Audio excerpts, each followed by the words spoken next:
13 ছেপ্টেম্বৰত ৰাজ্য চৰকাৰৰ উদ্যোগত অনুষ্ঠিত হ'ব সুধা কণ্ঠ ডক্টৰ ভূপেন হাজৰিকাৰ জন্ম শতবাৰ্ষিকীৰ শুভাৰম্ভ অনুষ্ঠান। গুৱাহাটীত 1000 শিল্পীয়ে একেলগে পৰিৱেশন কৰিব সুধা কণ্ঠৰ গীত। ৰাজ্যৰ জিলাই জিলাই চলিছে গীতৰ আখৰা। তেজপুৰৰ জ্যোতি ভাৰতীতো আখৰাত ব্যস্ত হৈ পৰিছে শিল্পীসকল।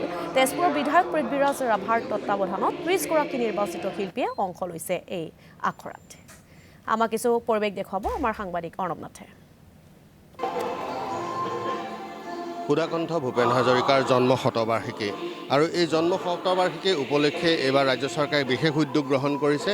অহা 13 ছেপ্টেম্বৰত ভাৰতৰ প্ৰধানমন্ত্ৰী নৰেন্দ্ৰ মোদীৰ সন্মুখত অসমৰ হাজাৰ গৰাকী শিল্পীয়ে পৰিৱেশন কৰিব সুধাকণ্ঠ ভূপেন হাজৰিকাৰ কেইবাটাও জনপ্ৰিয় কালজয়ী গীত। সেই গীতসমূহ ইতিমধ্যে চৰ্চা সমগ্ৰ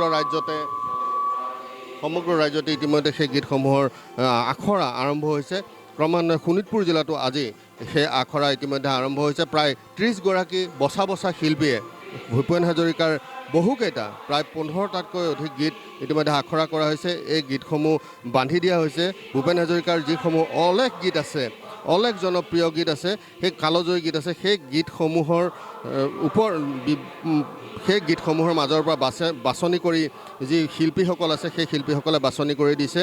আৰু আজি তেজপুৰৰ বিধায়ক কলাগুৰু পুত্ৰ পৃথ্বীৰাজ ৰাভা ডাঙৰীয়া ইয়াত উপস্থিত হৈ আজি অনুষ্ঠানটো মুকলি কৰিছে।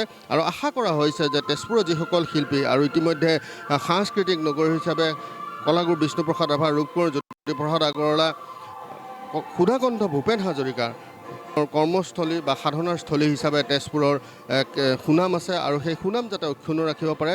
আৰু সেই চেষ্টাৰে অহা 13 ছেপ্টেম্বৰত ভাৰতৰ প্ৰধানমন্ত্ৰীৰ সন্মুখত এই গীত পৰিৱেশন কৰিব তেজপুৰ তথা অসমৰ শিল্পীসকলে।